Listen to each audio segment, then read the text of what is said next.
This is a strange event. The men in black almost drained all of a UFO researcher's life energy, according to his claims. The American Albert C. Bender, 1921 to 2016, was one of the first professional UFO researchers and one of the three most influential researchers in the 50s and 60s of the last century.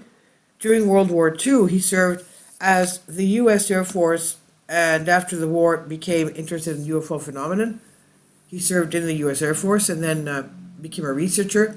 Bender was the first to try to explain the cases of visits by the so-called men in black to victims of, witnesses of UFO or ET witnesses. He also created the first major UFO society, the International Flying Saucer Bureau, IFSB.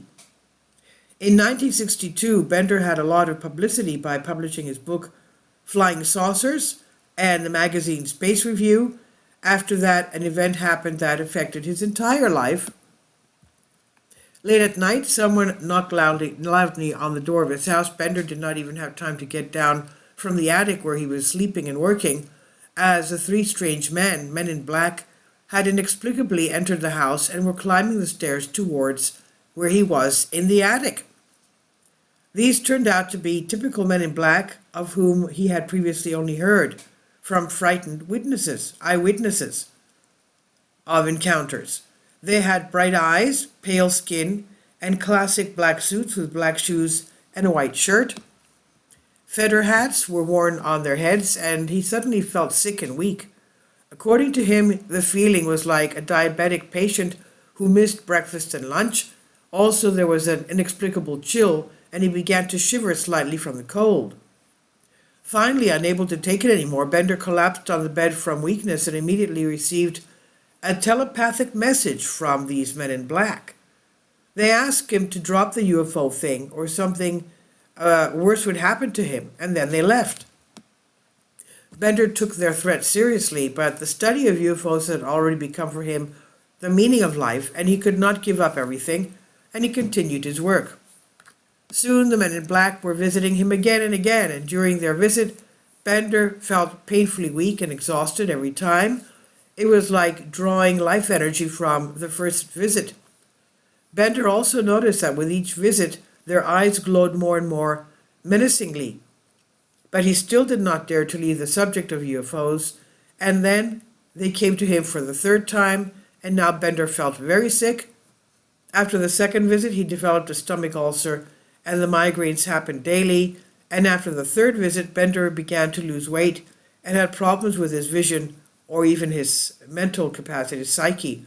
He began to think that the men in black were still following him and on the streets behind him. Now, according to Bender, he was seeing men in black in every shady alley, and meanwhile his stomach problems were getting worse. And now he couldn't stand it. He closed the Space Review magazine, closed the international office, and decided to move away from the study of UFOs.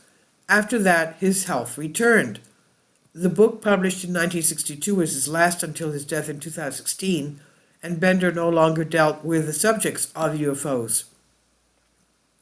Today, after so many years, instead of hunting them down, they investigate, mock, and ridicule his UFOs and extraterrestrials, and encounters and sightings, and so have the majority of the population who deals with idiocies permanently.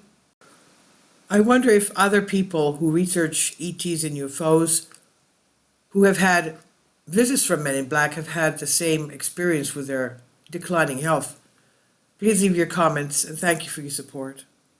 Please support my Patreon account. The daily posts are 5 videos daily, and they are totally different from what I have on my YouTube channel.